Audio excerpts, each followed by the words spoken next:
अध्याय 1 श्लोक 28, 29 और 30।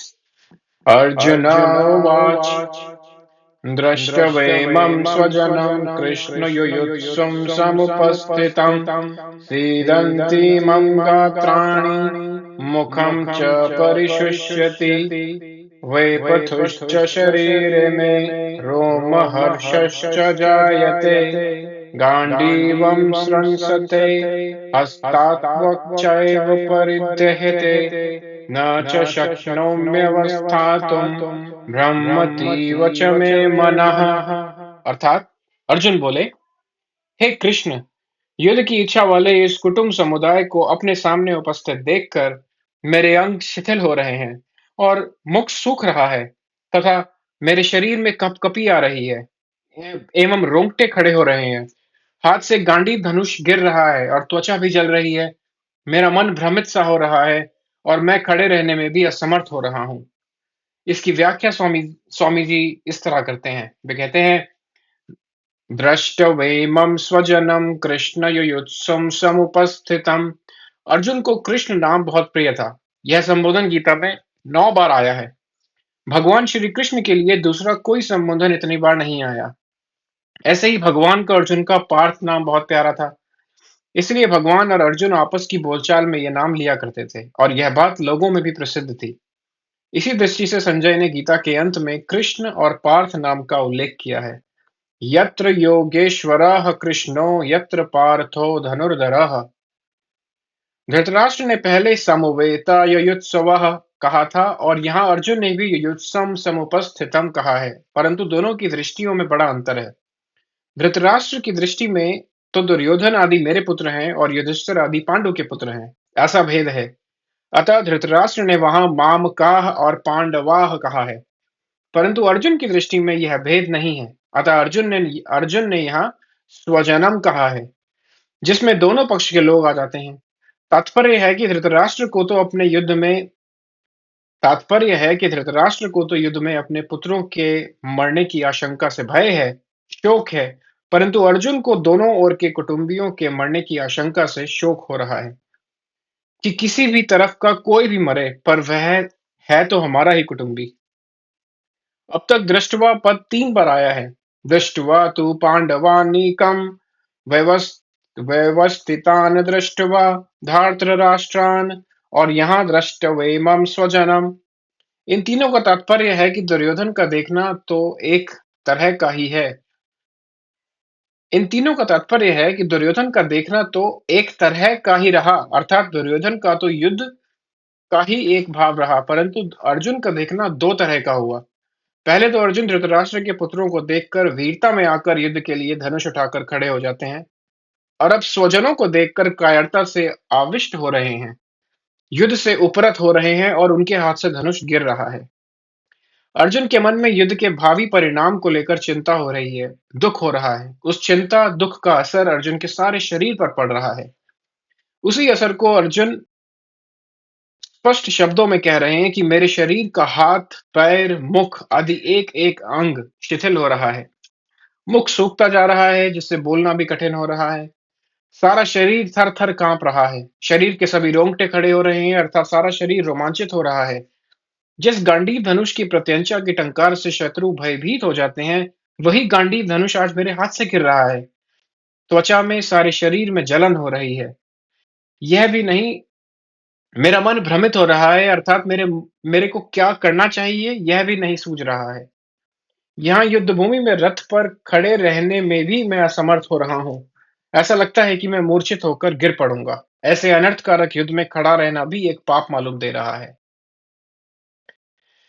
इसके आगे के श्लोक से संबंध देते हुए स्वामी राम सिद्धास जी महाराज कहते हैं कि पूर्व श्लोक में अपने शरीर के शोक जनित 8 चिन्हों का वर्णन करके अब अर्जुन भावी परिणाम के सूचक शकुनों की दृष्टि से युद्ध करने का अनौचित्य बताते हैं। निमित्तानि च पश्यामि विपरीतानि केशव, न च श्रेयोनुपश्यामि हत्वा स्वजन्माहवे। अर्थात, हे केशव, मैं लक्षणों को भी विपरीत देख रहा हूं और युद्ध में स्वजनों को मारकर श्रेय भी नहीं देख रहा हूं। इसकी व्याख्या करते हुए स्वामी जी कहते हैं कि हे केशव, मैं शकुनों को भी विपरीत देख रहा हूँ। तात्पर्य है कि किसी भी कार्य के आरंभ में मन में जितना अधिक उत्साह होता है, वह उत्साह उस कार्य को उतना ही सिद्ध करने वाला होता है। परंतु अगर कार्य के आरंभ में ही उत्साह भंग हो जाता है, मन में संकल्प विकल्प ठीक नहीं होते, तो उस कार्य का परिणाम अच्छा नहीं होता। इसी भाव से अर्जुन कह रहे हैं कि अभी मेरे शरीर में अवयवों का शिथिल होना, कंप होना, मुख का सूखना आदि जो लक्षण हो रहे हैं, ये व्यक्तिगत शकुन भी ठीक नहीं हो रहे हैं। इसके सिवाय आकाश से उल्कापात होना, असमय में ग्रहण लगना, भूकंप होना, पशु-पक्षियों का भयंकर बोली बोलना, चंद्रमा के काले चिन्ह का मिट सा जाना, बादलों से रक्त की वर्षा होना आदि जो पहले शकुन हुए हैं, वे भी ठीक नहीं हुए हैं। इस तरह अभी के और पहले के इन दोनों शकुनों की ओर देखता हूं तो मेरे को ये दोनों ही शकुन विपरीत अर्थात भावी अनिष्ट के सूचक दिखते हैं। युद्ध में अपने कुटुंबियों को मारने से हमें कोई लाभ होगा, ऐसी बात भी नहीं है। इस युद्ध के परिणाम में हमारे लिए लोक और परलोक दोनों ही हितकारक नहीं दिखते। कारण कि जो अपने कुल का नाश करता है वह अत्यंत पापी होता है, अतः कुल का नाश करने से हमें पाप ही लगेगा, जिससे नरकों की प्राप्ति होगी। इस श्लोक में निमित्तानि पश्यामि और श्रेयः अनुपश्यामि, इन दोनों वाक्यों से अर्जुन यह कहना चाहते हैं कि मैं शकुनों को देखूं अथवा स्वयं विचार करूं, दोनों ही रीति से युद्ध का आरंभ और उसका परिणाम हमारे लिए और संसार मात्र के लिए हितकारक नहीं दिखता। इसी श्लोक की व्याख्या के अंतर्गत कुछ विशेष बातें भी स्वामी जी लिखते हैं। वे कहते हैं कि जितने भी शकुन होते हैं, वे किसी अच्छी या बुरी घटना के होने में निमित्त नहीं होते, अर्थात वे किसी घटना के निर्माता नहीं होते, प्रत्युत भावी घटना की सूचना देने वाले होते हैं। शकुन बताने वाले प्राणी भी वास्तव में शकुनों को बताते नहीं हैं, किंतु उनकी स्वाभाविक चेष्टा से शकुन सूचित होते हैं। दूसरी बात, यद्यपि अर्जुन शरीर में होने वाले लक्षणों को भी शकुन मान रहे हैं, तथापि वास्तव में ये शकुन नहीं है। ये तो शोक के कारण इंद्रियां, शरीर, मन, बुद्धि में होने वाले विकार हैं। अब अगले श्लोक से संबंध बताते हुए स्वामी जी संबंध बताते हैं। वे कहते हैं कि जिसमें ना तो शुभ शकुन दिखते हैं और ना श्रेय ही दिखता है, ऐसी अनिष्ट कारक विजय को प्राप्त करने की अनिच्छा अर्जुन आगे के श्लोक में प्रकट करते हैं।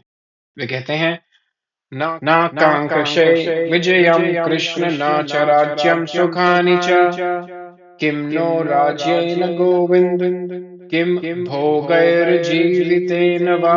अर्थात, हे कृष्ण, मैं ना तो विजय चाहता हूँ, ना राज्य चाहता हूँ और ना सुखों को ही चाहता हूँ। हे गोविंद, हम लोगों को राज्य से क्या लाभ, भोगों से क्या लाभ अथवा जीने से भी क्या लाभ। इसकी व्याख्या स्वामी जी इस तरह से करते हैं, न कांक्षे विजयम कृष्ण न च राज्यम सुखानि च।